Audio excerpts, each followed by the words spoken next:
喺過去29年我從事呢個行業啦。喺大學嘅時候，我係讀企業管理嘅 Business Administration， 但係喺大學嘅時候，我亦都用咗好多時間，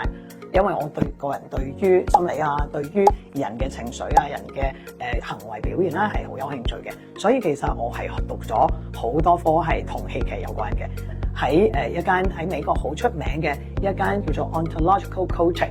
嘅一種好特別嘅一個 coaching 啦，係研究人嘅 being，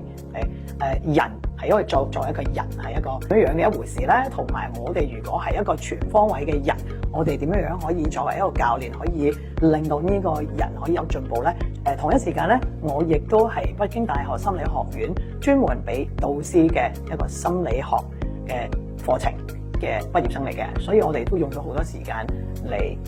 睇下個心理學係如何喺我哋呢個課程當中係邊啲地方要運用到啦，有邊啲地方咧我哋係基於心理學我哋應該要做乜，我哋唔可以做乜。所以其實當我哋有所有呢啲背景呢啲學習嘅時候，我相信我同埋我喺度 MAD 嘅課程當中，我哋會好